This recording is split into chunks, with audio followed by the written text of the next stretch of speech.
Parti. Bonjour. Bonjour. Alors, puisqu'il a évoqué mon cas personnel, je croyais que c'est bien plus facile de jouer du bagnole devant 100 personnes que de prendre la parole dans notre église.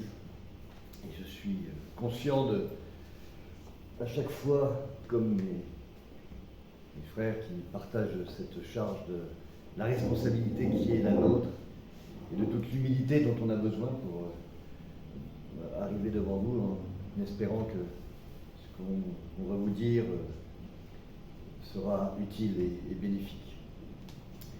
Je voudrais vous parler d'un long épisode de la vie de Jésus qui correspond un peu à ce qui est arrivé ces dernières semaines avec la réforme des retraites et tous ces palabres incessantes, ces discussions à l'Assemblée nationale, au Sénat, tous ces bruits, ces palabres, cette violence verbale et qui même parfois est devenue physique.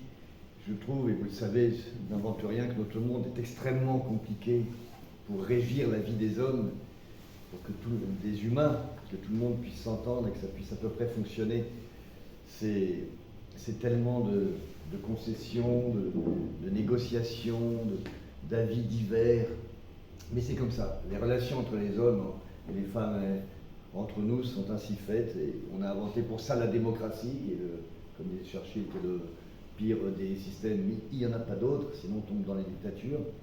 Et en regardant tout ça, je me demandais, je me disais que ça aurait été tellement plus simple que Dieu fasse sa dictature à lui, dès le début. Il nous crée, il dit c'est comme ça que ça marche, vous suivez une bonne dictature théocratique et on n'en parle plus, un président tout puissant. Mais vous savez que non, il a choisi de nous créer libres de le choisir ou de ne pas le choisir. Et si on poussait la comparaison un peu plus loin, on pourrait dire que devant tout le ratage de notre fonctionnement vis-à-vis de lui, de notre rapport au choix qu'il nous demande de faire, on pourrait dire qu'il a envoyé Jésus comme son Premier ministre pour essayer de négocier avec nous directement sa réforme à lui. C'est pas celle des retraites, lui ce qu'il nous propose c'est la réforme du cœur, la réforme de notre cœur. Et on sait que ça a été extrêmement difficile puisqu'il y a laissé la vie pour que cette réforme finalement puisse passer. Et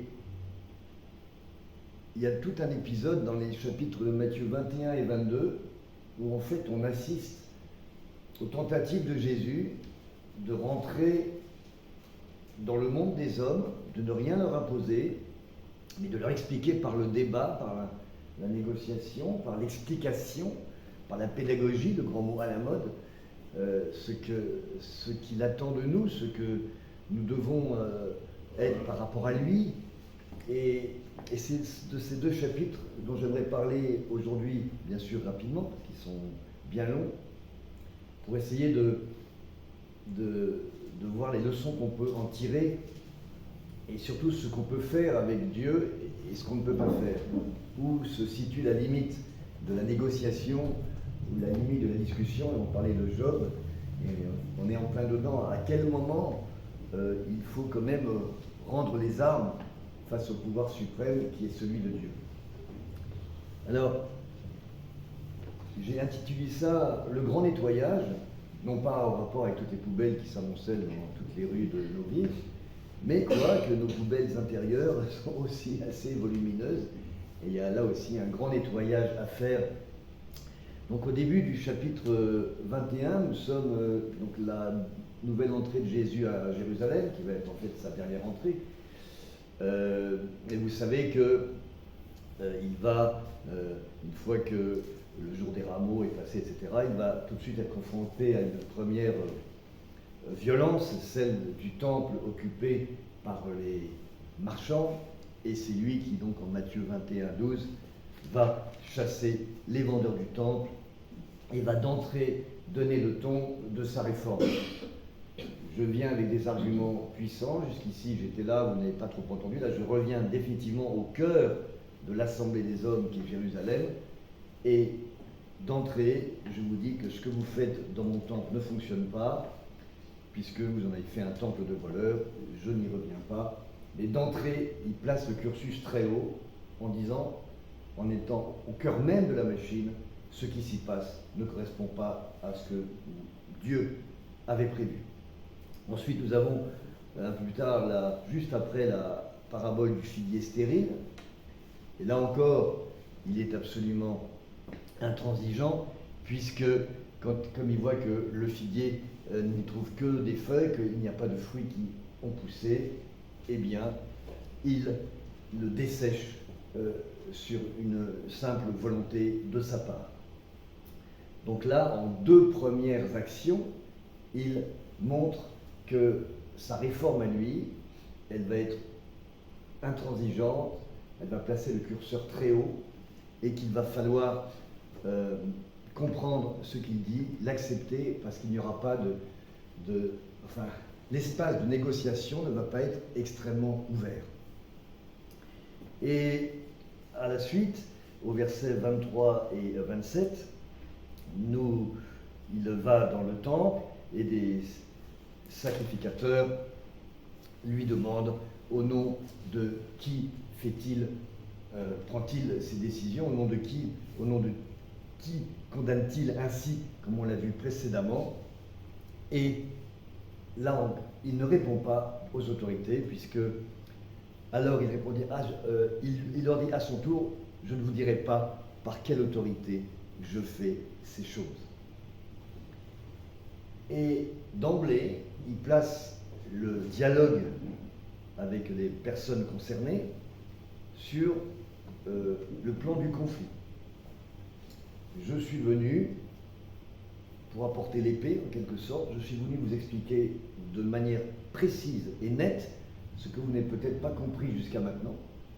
Et j'ai été envoyé pour que, cette fois-ci, la réforme dont on vous demande depuis des millénaires qu'elle passe à travers le peuple d'Israël, elle ne passe pas. Donc maintenant, je vous mets devant vos obligations. Et pour ça, il va se servir des paraboles, toujours donc devant les pharisiens. La première parabole, celle des deux fils, qui sont d'entrée une insulte contre les sacrificateurs et les anciens, puisqu'il est dit au verset 31, « Et Jésus leur dit, je vous le dis en vérité, les publicains et les prostituées vous devanceront dans le royaume de Dieu. » Donc là, ils pensaient, ces gens-là, qu'ils avaient un certain droit de prééminence par rapport à des personnes moins bien situées dans la société, que leur travail, leur pénibilité permettait qu'ils partent à la retraite un peu plus tôt, qu'ils avaient des droits acquis, en quelque sorte. Mais Jésus leur dit, les droits acquis, vous ne les avez pas. Au contraire, des gens qui ont peut-être commencé à travailler beaucoup plus tard que vous, ben c'est eux qui passeront devant vous et qui auront le droit à ma réforme du cœur. Et cette première insulte aux gens qui se croient placés vis-à-vis de Dieu, qui se croient en place, qui se croient en règle vis-à-vis de Dieu, va continuer puisqu'il enchaîne tout de suite après avec la parabole des vignerons. Et les vignerons, ça va être encore pire, parce que vous connaissez cette parabole, hein, c'est le maître de la vigne qui envoie des serviteurs pour voir comment se passe sa vigne. Les vignerons prennent les serviteurs et les tuent, puis il envoie son propre fils et il le tue aussi. Et là, la conclusion de cette parabole, c'est pourquoi, je vous le dis, le royaume de Dieu vous sera enlevé et sera donné à une nation qui en rendra des fruits. Là, on est plus loin que le déclassement de la parabole précédente. On est carrément dans l'enlèvement, c'est-à-dire que vous êtes chassés. Vous n'avez non seulement, précédemment, vous pensiez être premier, je vous ai déclassé dans l'ordre d'entrée dans ma réforme, en quelque sorte, mais là, vous n'avez même plus droit du tout. Ce n'est pas jusqu'à 70 ans que vous allez travailler. Vous pouvez travailler toute votre vie, vous n'aurez pas droit à votre retraite, c'est terminé. Et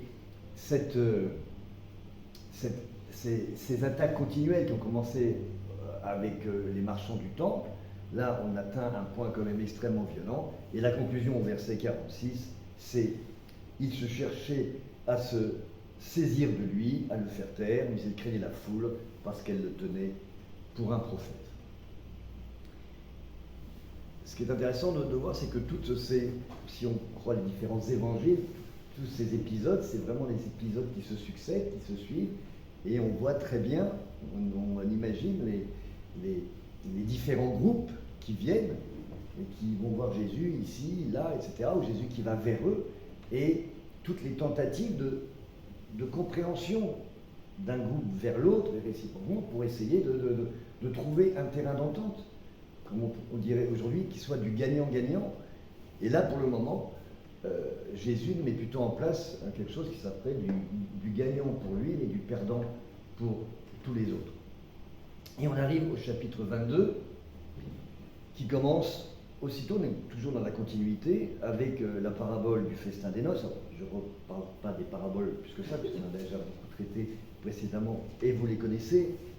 Le festin des noces, c'est extrêmement dur et sévère, sans pitié. Jésus continue à asséner ses vérités et à dire les choses sans prendre de gants. On ne pourrait pas dire qu'il agit avec une grande diplomatie. Vous connaissez cette parabole. C'est le royaume des cieux qui est semblable à un roi qui fit des noces pour son fils. Donc il envoie les serviteurs appeler ceux qui sont invités à la noce et qui ont droit d'être invités. C'est en quelque sorte tous les gens de l'ancienne alliance du peuple d'Israël qui, de par leur naissance, avaient le droit de recevoir cette invitation qui était sur la shortlist en quelque sorte des VIP pour participer à ces noces et qui ne répondent pas à cette invitation. Et là, la réponse, vous la connaissez, eh bien, le roi fait tuer les personnes qui ne viennent pas et brûle la ville. Alors, deuxième étape de la parabole, il envoie cette fois-ci les serviteurs, a dit, puisque les invités qui avaient le droit, qui étaient prééminents, n'ont pas donné suite à mon invitation, n'en étaient pas dignes, on va inviter tout le monde. On ouvre une nouvelle alliance, on ouvre à tout le monde. Et évidemment, quand les Juifs entendent ça, non seulement ils ont été massacrés dans la première partie de la parabole, mais en plus, maintenant, on voit qu'on ouvre à tout le monde. Et en effet, les portes sont ouvertes à tout le monde. Mais, vous connaissez la fin de la parabole, et je vous la répète, un des invités est venu, mais n'a pas mis les habits de noces. Donc il a considéré que cette invitation dans le royaume de Dieu, cette chance que Dieu donnait à travers la parabole du roi, là, c'était quelque chose qui allait de soi, mais qui ne nécessitait pas de sa part un effort, une reconnaissance. Et le roi le reprend, tu n'as pas revêtu d'habit de noces, comment as-tu entrer ici? Cet homme eut la bouche fermée. Alors le roi dit au serviteur, liez-lui les pieds et les mains et jetez-le dans les ténèbres du dehors, où il y aura des pleurs et des grincements de dents. Il est donc mis dehors. L'invitation que Dieu nous fait à travers Jésus, qu'il fait à tout le monde, c'est une invitation qui nécessite de notre part un retour sur investissement, si je puis dire, qui nécessite de notre part une reconnaissance, une mise en condition de notre corps, de notre cœur, pour se montrer digne de cette invitation ouverte à tout le monde, alors qu'on ne faisait pas partie, a priori, de la shortlist au début. Et cette parabole se termine par cette phrase terrible, car il y a beaucoup d'appelés, mais peu d'élus. Beaucoup d'appelés, maintenant que la noce était ouverte à tous, c'est-à-dire tout le monde, dans la rue, il y a tout le monde, mais peu d'élus. Et les élus, ce ne sont pas ceux qui forcément ont été choisis avant, puisqu'on a vu que pour les Israéliens, les Hébreux, ben finalement ça n'a pas fonctionné. Ce n'est pas ceux qui ont été comme ça, toi ça tu me plais, je te prends, non. C'est ceux qui vont accepter de revêtir l'habit de la noce, qui vont accepter d'entrer dans l'invitation qu'on aura été faite et de s'y montrer reconnaissant et de reconnaître que le roi qui nous invite est vraiment le roi et que de ce fait, il est normal que nous mettions à la hauteur de son invitation. Alors, quand les pharisiens entendent ça, évidemment, ça ne leur fait pas plaisir du tout. On est dans la continuité du chapitre 21-22, et il est écrit juste après, « Alors les pharisiens allèrent se consulter sur les moyens de surprendre Jésus par ses propres paroles.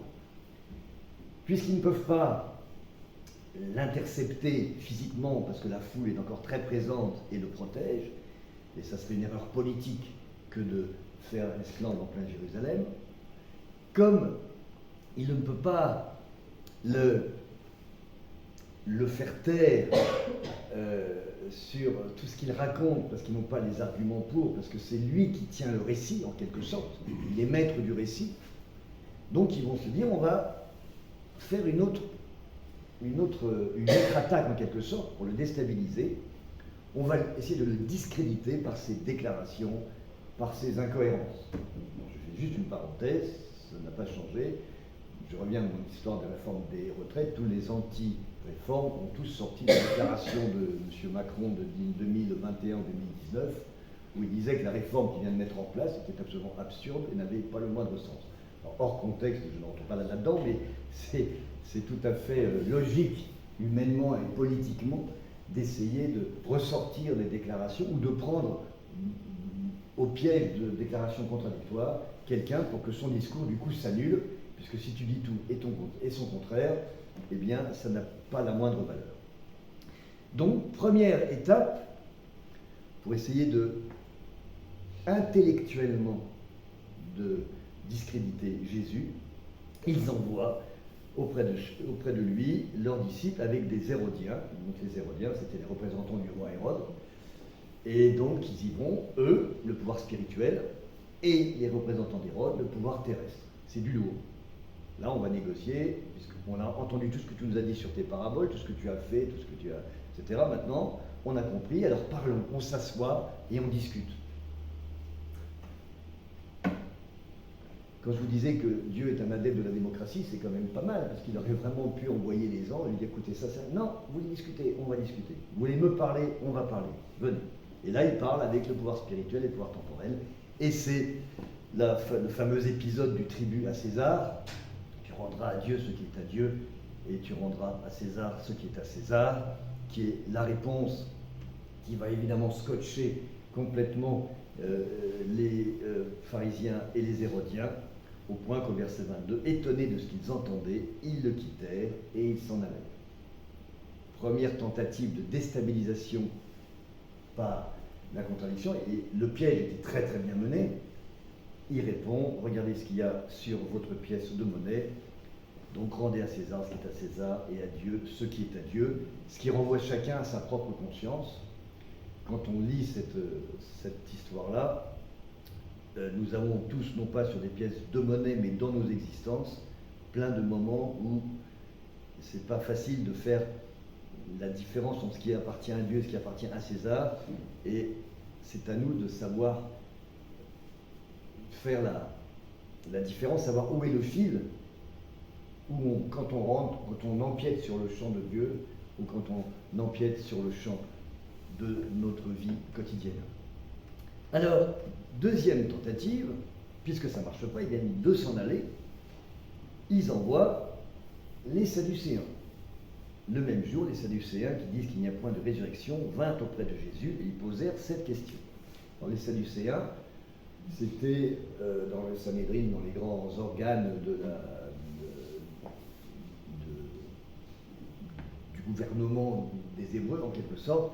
C'était ceux qui étaient majoritaires, c'était des nobles, c'était les plus costauds, et ils tenaient ces structures-là avec les pharisiens. D'après ce que j'ai lu, les Sadducéens étaient majoritaires, mais c'était plutôt les pharisiens qui étaient minoritaires, qui avaient quand même un poids très très important et qui arrivaient à faire en sorte que les décisions soient prises plutôt dans leur sens à eux, parce que les pharisiens étaient plus proches du peuple, issus de classes un peu moins grandes que les Sadducéens. Ils avaient l'oreille du peuple, et donc les Sadducéens ne voulaient pas trop se heurter aux pharisiens même minoritaires, afin que la paix avec Rome puisse être conservée.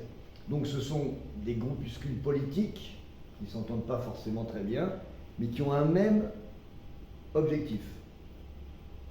Renvoyer Jésus dans son petit village. Si vous voulez, c'est un peu l'alliance de Rassemblement National et de la France insoumise.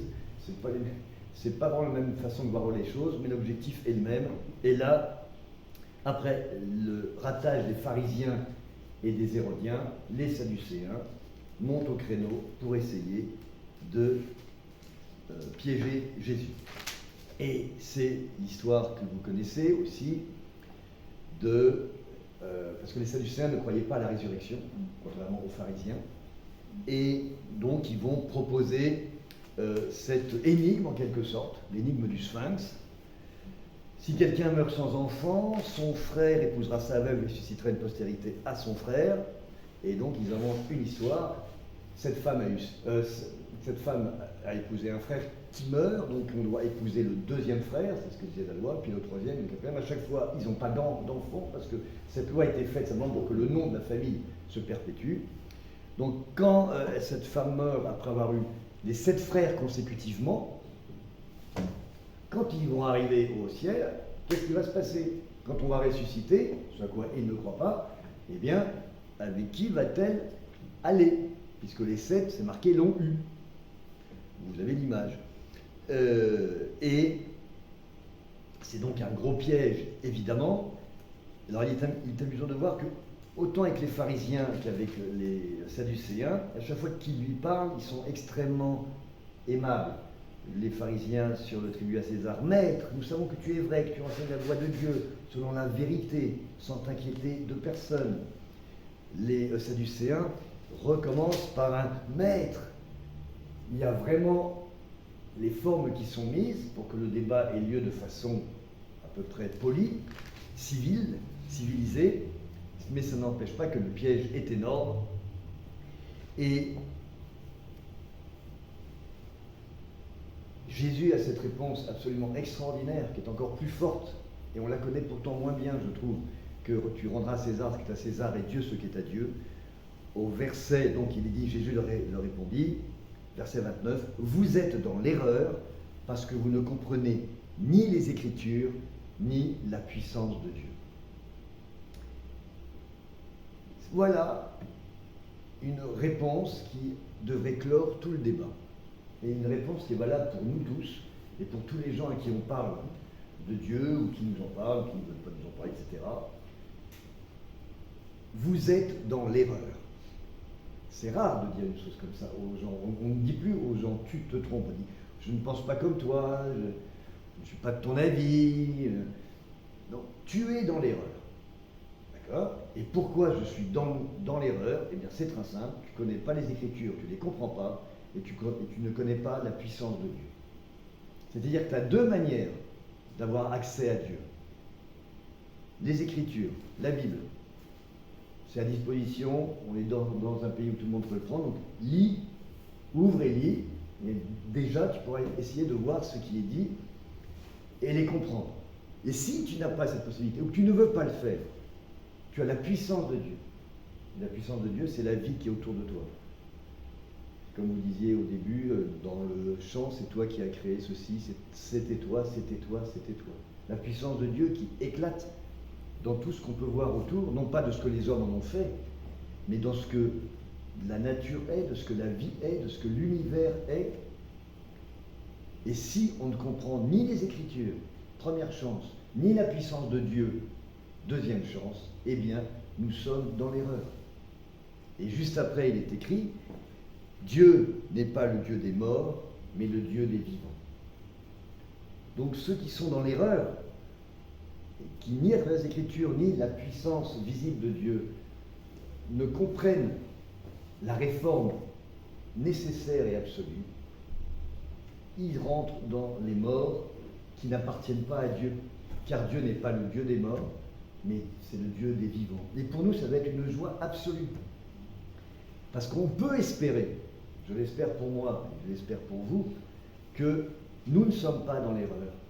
Parce que nous comprenons les Écritures comme on peut, mais au moins on veut la comprendre. en la lisant, en l'étudiant, en l'écoutant. Et nous avons encore la fraîcheur à certains moments, de s'émerveiller devant des éléments de la nature ou des éléments de la vie, des sentiments qui font qu'on voit la puissance de Dieu à l'œuvre. Et à ce moment-là, nous savons que nous faisons partie des vivants et que Dieu est notre Dieu, car il est le Dieu des vivants. Cette joie doit être absolue en nous et je pense que cette réponse de Jésus doit être notre réponse à nous devant les personnes qui nous interrogent, les personnes qui veulent savoir, et ça doit aussi être notre socle à nous, et ne pas avoir peur de dire il y a le noir et il y a le blanc, il y a le vrai et il y a le faux, il y a la vérité et il y a l'erreur. Et l'erreur, elle est dans, j'ai dit, refus des Écritures, refus de voir la puissance de Dieu. Et en miroir, on est dans la vérité, parce qu'on connaît les Écritures, on essaie de les comprendre, et qu'on voit, qu'on profite, qu'on jouit, qu'on bénit la puissance de Dieu à travers la vie. Alors, verset juste après, la foule qui écoutait fut frappée de l'enseignement de Jésus. Donc c'est intéressant de voir, vous savez, à la Chambre des députés, pour ceux qui ont la chance d'y aller, moi j'ai eu cette chance-là, vous avez l'amphithéâtre où sont tous les débatteurs, les députés, et puis au-dessus, il y a les balcons qui sont ouverts à tout le monde en fait. Tout le monde peut venir suivre les débats. Et donc il y a la foule qui est là, et on regarde, etc. Et bien c'est exactement ce qui se passe là. Ces gens étaient réunis, je ne sais où, dans Jérusalem, sur une place, devant une porte, qu'importe. Et il y a des gens qui sont là et qui écoutent, qui regardent, qui s'intéressent à ce qui se passe. Et eux, à leur tour, sont frappés de l'enseignement de Jésus. Et cette, si je peux dire, cette motion de censure des Sadducéens ayant échoué, comme celle des pharisiens, alors ils envoient dans le débat la dernière salve. Les pharisiens, je continue la lecture, ayant appris que Jésus avait réduit au silence les Sadducéens, se rassemblèrent. Et l'un d'eux, ils n'envoient pas n'importe qui, ils envoient un docteur de la loi, quelqu'un qui connaît bien la Constitution, là ils envoient vraiment le gars très très fort, lui posa cette question, et regardez ce qui est marqué, non pas pour apprendre, pour connaître, pour évoluer, mais pour l'éprouver. On est toujours dans le débat contradictoire, mais qui n'est pas là pour progresser. Ce n'est pas un débat où chacun va se nourrir de l'autre pour avancer. C'est un débat où une partie n'est là que pour détruire l'autre. Il lui posa cette question, Maître, quel est le plus grand commandement de la loi? Alors là, ils ont compris que quand on attaquait les points subalternes, l'argent, les impôts, à la limite la résurrection, enfin, ils ont parlé d'argent et de sexe en quelque sorte, puisqu'il y avait la femme avec les 7 hommes, voilà, les choses essentielles de la vie des humains. Jésus a réponse, on va attaquer là-bas au-dessus, l'essentiel. Quel est le plus grand commandement de la loi? Finalement, qu'est-ce qu'on doit retenir de nos existences au point absolu dans notre relation avec Dieu?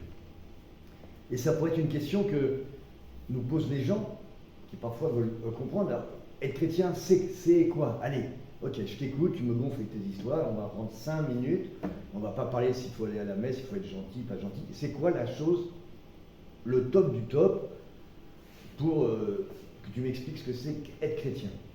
Et quand ils posent cette question, évidemment, ils parlent des commandements, ils ont les 10 commandements en tête, tout le monde les a. Alors j'avais fait en 2019, j'ai retrouvé parmi des millions de gens qui ont fait des publications sur les 10 commandements, et je me souviens que j'avais dit que le commandement numéro 1, alors je vais juste vous lire, je ne vais pas vous relire les 10 commandements, mais juste ce qu'en a dit Flavius Joseph, donc le grand historien juif de la fin du 1er siècle, qui en a fait un résumé, et qui est très bien, parce que quand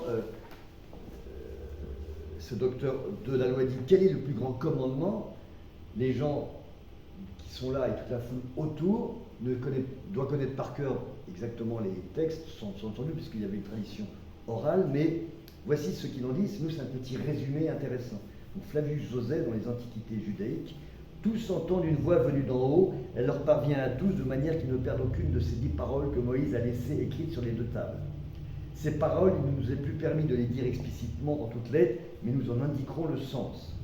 La première parole nous enseigne que Dieu est un, qu'il ne faut vénérer que lui seul. La deuxième nous commande de ne faire aucune image d'animal pour l'adorer. La troisième de ne pas invoquer Dieu en vain. La quatrième d'observer chaque 7e jour en nous abstenant de tout travail. La 5e d'honorer nos parents. La 6e de nous garder du meurtre. La 7e de ne point commettre d'adultère. La 8e de ne point voler. La 9e de ne pas rendre de faux témoignages. La 10e de ne rien convoiter qui appartienne à autrui. Voilà, quand le docteur de la loi pose cette question, il met ces 10 commandements-là, résumés ainsi, en perspective. Le commandement, et c'est des commandements hyper importants, le commandement numéro 1, c'est, en fait, ce que signifie, c'est que Dieu existe. Puisqu'il est un, il ne faut vénérer que lui, ça sous-entend que Dieu existe. Déjà, pour avancer avec Dieu, il faut croire à son existence. Les commandements 2, 3 et 4, ne faire qu'une image pour adorer, ne pas invoquer Dieu en vain et s'abstenir de travailler le 7e jour, c'est toute la gestion de notre relation avec Dieu. Comment une fois qu'on a accepté le commandement 1, Dieu existe, comment on vit avec lui? Eh bien, en respectant le commandement 2, 3, 4 sur les images, ne pas l'invoquer en vain et à un moment mettre du temps pour lui. Ensuite, le 5, 6, 7, c'est la gestion de notre relation avec la vie qui a été donnée par Dieu. Honorer les parents qui nous ont donné la vie. Nous garder du meurtre, ne pas enlever la vie et ne point commettre d'adultère. L'adultère, c'est contre le mariage, et le mariage, c'est l'endroit où cette vie qu'on a reçue, on peut la transmettre. Et donc, les commandements 5, 6, 7, gestion de notre relation avec la vie. Et enfin, les commandements 8 et 9, c'est la gestion de notre relation avec l'autre. Ne point voler, ne pas rendre de faux témoignages. Ne point voler, le vol c'est la confiance trahie, c'est la fin de la vie sociale. C'est-à-dire si on commence à voler, on ne peut plus vivre ensemble, puisqu'on n'a plus confiance en l'autre, la vie collective n'est plus possible. Et ne pas rendre de faux témoignages, c'est différent, parce que le faux témoignage, ça donne la notion de vie publique. Le faux témoignage, c'est dans un procès. Donc si on ne peut plus avoir confiance dans la justice qui gère les problèmes entre les gens, alors la vie avec l'autre n'est pas possible. Il y a la vie individuelle. Si je mens, si je vole, je fais du mal à une personne. Et le faux témoignage, c'est je fais du mal à la société. Et le dernier commandement, qui est le plus incroyable, c'est tu ne convoiteras pas ce qui appartient à autrui. Et je vous avais dit que c'est le commandement le plus extraordinaire, et c'est pas pour rien qu'il est en dernier, puisqu'en fait, tous les autres commandements, c'est des choses qui se voient à l'extérieur. Numéro 1, est-ce que Dieu existe ou pas? Je te dis que Dieu existe, non, je te dis que Dieu n'existe pas. Les gens sont au courant de ce que je vais penser de ma position vis-à-vis de Dieu. Si je vole, ce que je prie, pardon, est-ce que je vois mes parents, ensuite, est-ce que je suis un meurtrier, un coureur de jupons, est-ce que je suis un voleur, je suis un faux témoin, tout ça, c'est des choses qui vont se voir de l'extérieur. On va pouvoir témoigner contre moi ou pour moi sur ces 9 premiers commandements. Mais le 10e, non. Parce que le 10e, tu ne convoiteras pas ce qui appartient à autrui, c'est-à-dire tout ce qui n'est pas autorisé à faire, tu peux extérieurement, en effet, respecter ça, mais intérieurement, vouloir tout. Dire oui, je pense que Dieu existe, penser le contraire, prier pour vous faire des déformes à l'intérieur, je m'en fiche exactement, et vous pouvez comme ça tirer sur les 9 commandements. Donc, c'est le commandement le plus difficile à tenir, parce que c'est celui où on est seul face à soi-même, et où on ne peut pas être mis, on ne peut pas se faire briller. C'est vraiment le commandement de notre conscience. C'est le commandement vis-à-vis de Dieu, entre lui et moi. Et si je me suis permis de refaire ce petit résumé rapide, c'est que la réponse de Jésus est ce sens-là, va dans ce sens-là. C'est-à-dire que les Juifs, on lui demande quel est le plus grand commandement. Ils ont en tête tout ce que je viens de vous dire. Et la réponse de Jésus, c'est « Tu aimeras le Seigneur ton Dieu de tout ton cœur, de toute ton âme et de toute ta pensée. » C'est le premier et le plus grand commandement. C'est-à-dire que le premier, pour Jésus, en fait, c'est le dernier qui a été donné. C'est celui où on est face à soi-même, face à l'obligation de vérité, à l'obligation de sincérité dans notre foi et dans les actes qui découlent de cette foi-là. Et quand il dit « Tu aimeras Seigneur ton Dieu de tout ton cœur, de toute ton âme et de toute ta pensée », tout est dit. De tout ton cœur, c'est la relation avec les autres. De toute ton âme, c'est ta relation avec Dieu. Et de toute ta pensée, qui est dit en dernier, c'est ta relation avec toi-même, avec ta propre vérité, avec ta propre sincérité. Et il ajoute, et vous le savez comme moi, un 11e commandement. Donc il répond à la question, le premier, le plus grand commandement, tu aimeras le Seigneur ton Dieu, et voici le second, qui lui est semblable. Donc les gars, ils ont demandé un commandement, et bien vous en avez 2 pour le prix d'un. Et le deuxième est encore plus incroyable, tu aimeras ton prochain comme toi-même. Et là, tout ce que Jésus a dit depuis le début de Matthieu 21 dont on a parlé, les paraboles, les histoires qui sont arrivées et tout, renvoie à ça. Tu aimeras ton prochain comme toi-même. Et tu ne peux aimer ton prochain comme toi-même que si d'abord tu as respecté le premier commandement qui est aimer ton Dieu de tout ton cœur, de toute ton âme, de toute ta pensée. Et à ce moment-là, il y a un grand silence de la part des gens qui sont venus l'interroger. Avant, ils partaient, ils trouvaient des solutions pour renvoyer le débat, et là, ils se taisent. Et du coup, Jésus, pour la première fois, contre-attaque. Et il les interroge.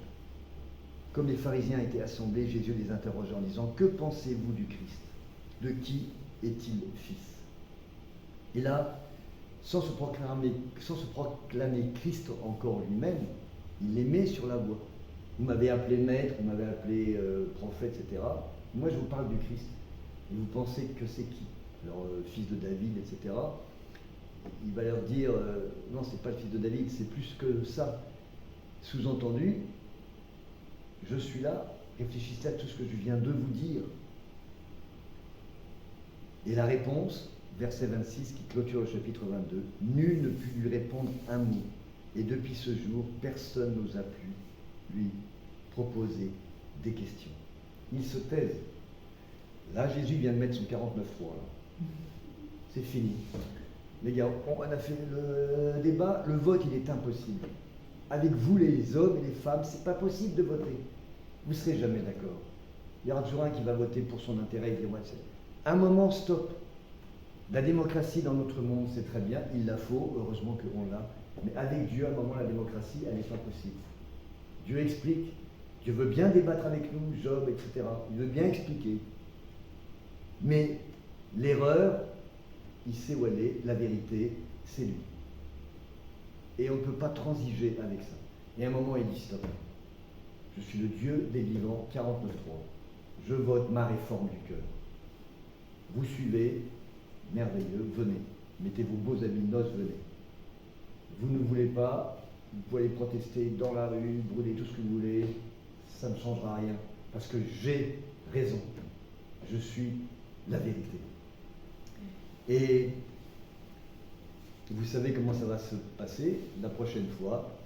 Les pharisiens et tous ces gens qui ont été rejetés, parce qu'ils se sont rejetés eux-mêmes, ne vont plus débattre, ils vont faire intervenir la force, qui est l'étape ultime du débat malmené quand on a des mauvaises pensées, quand on n'arrive plus à faire comprendre à quelqu'un ce qu'on veut lui faire comprendre, on lui met un point dans la figure en se disant, au moins, là, il va comprendre.